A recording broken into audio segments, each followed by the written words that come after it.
Bonsoir François-Olivier Gisbert, c'est à nous. Un an pour faire des confettis, combien de temps pour faire un roman ? Oh, ça mûrit longtemps, hein, vraiment. Hein. Vous le portez en vous assez longtemps, puis un jour, schlac, ça part, et voilà. Donc je peux pas vraiment... Je l'ai écrit en un an, mais j'ai beaucoup pensé avant. Et en fait, c'est la deuxième version. J'ai une habitude... Je l'avais réécrit. Ouais, c'est-à-dire j'avais fait une première version il y a plusieurs années, et puis j'ai voulu laisser passer un peu de temps, et je l'ai refait de manière un petit peu différente, en mettant peut-être plus d'humour et d'autodérision que dans la première version. Alors pour rappeler aux téléspectateurs, hein, votre visage n'est pas inconnu. Vous êtes tous les vendredis sur France 2 à 23h. Vous êtes également directeur de l'hebdomadaire Le Point. Vous avez écrit beaucoup d'ouvrages. C'est peut-être celui-là, ce très grand amour chez Gallimard qui se vend le mieux, il faut le dire. Plus de 100 000 exemplaires vendus. Non, parce que j'ai fait des bouquins qui ont... Ouais, j'ai un bouquin sur Chirac, là, il y a quelques années, qui a fait plus de 400 000. Et puis mes romans, les premiers romans, La Souille, L'Affreux, tout ça, ça avait fait 100 000 aussi. Mais c'est vrai que celui-là, oui, c'est étonnant, parce que moi, je ne m'attendais pas à ça. L'éditeur s'y attendait un peu plus que moi. Mais bon, voilà, je reçois énormément de courriers, de lectrices notamment, parce que le livre amuse beaucoup les femmes qui se sentent un peu vengées par l'image que je donne de l'homme. Sur l'histoire, si vous voulez bien. Donc vous êtes ici à Troyes, il faut le rappeler aussi, à l'invitation de la Maison du Boulanger pour l'opération 4e de couverture. Très heureux de venir. Vous allez rencontrer vos lecteurs tout à l'heure au Théâtre de la Madeleine.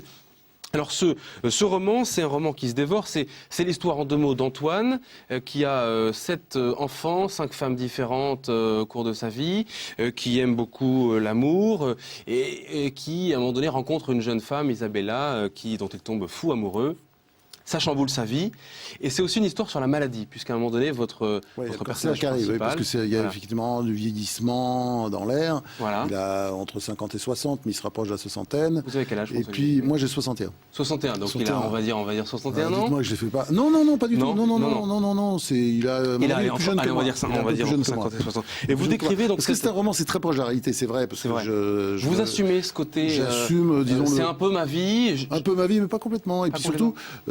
c'est moi à 80%, disons, ce personnage. Comme j'ai dit d'ailleurs dans l'introduction, j'ai un petit mot comme ça. Tout est vrai. Tout est vrai. Tout est faux. Tout est faux, pardon, sauf le cancer, l'amour et moi-même. Et comme vous parlez du cancer, de l'amour et un peu de vous-même, voilà, j'ai toujours été... les critiques disent que quasiment tout est vrai.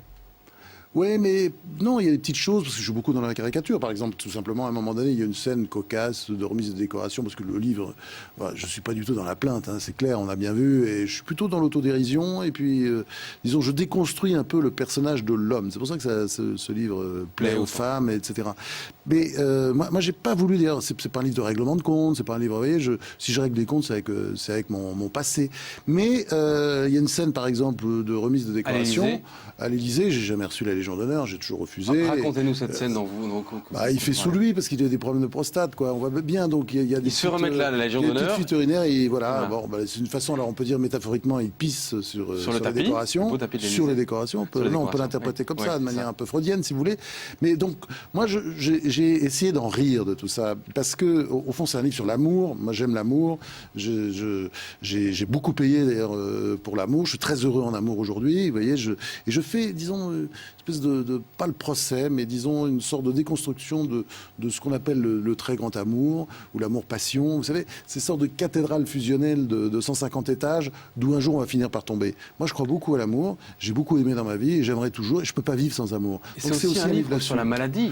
Oui, la maladie intervient. Vous montrez tous les ravages de la maladie aussi en amour, le côté répugnant d'un malade. Oui, répugnant. Moi, c'est pas comme ça que je le verrai parce que, disons, je suis pas dans la mortification. Je le répète, moi, je suis quelqu'un d'abord, je suis un affreux optimiste, un décrottable optimiste.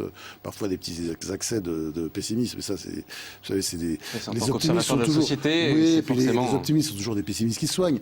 Mais je suis vraiment quelqu'un qui aime rire, donc évidemment, je ris et je ris aux dépens de moi, plutôt que, vous savez, ces livres d'autofiction où finalement on rit, où on se plaint d'un conjoint qui est parti, etc. C'est pas du tout ça mon propos. Mon propos, c'est qu'est-ce que l'homme?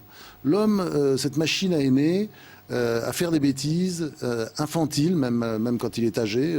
Voilà. Et moi, ce personnage, il a plus de 50 ans, il a pas loin de 60. Il se comporte comme un enfant, comme se comportent tous les hommes devant l'amour. Là-dessus, il y a une supériorité de la femme, c'est indéniable. C'est-à-dire, la femme, elle a plus de recul. Elle n'est pas soumise à ses instincts. Voilà, exactement. Vous l'avez dit.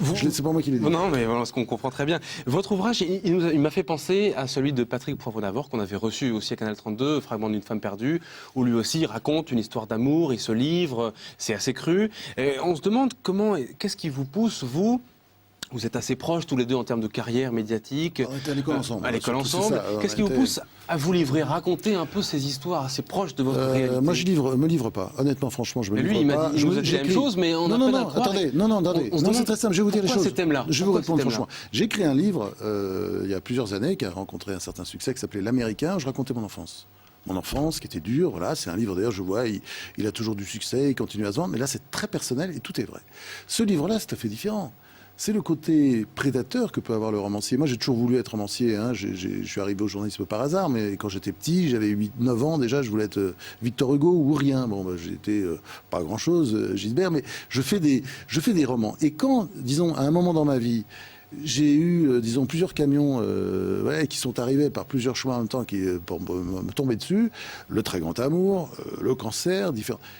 À un moment donné, j'étais sidéré, quoi. Et pas, vous savez, le cancer, pour moi, c'était rien à côté de la rupture. La rupture, c'était vraiment le monde vous tombe sur la tête.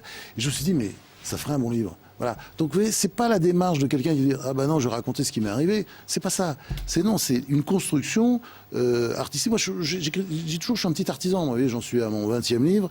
Je fais des petites, voilà, c'est un petit travail d'artisanat. Et je me suis servi de ma vie pour en faire un livre. Donc, vous voyez, j'ai pas voulu raconter ma vie dans un livre. Je me suis servi de ma vie, d'éléments vrais, oui, effectivement, pour faire un roman, une histoire avec un début, une fin, etc. Vous voyez ? Ça vous plaît plus que d'aborder d'autres thèmes de société en tant qu'observateur?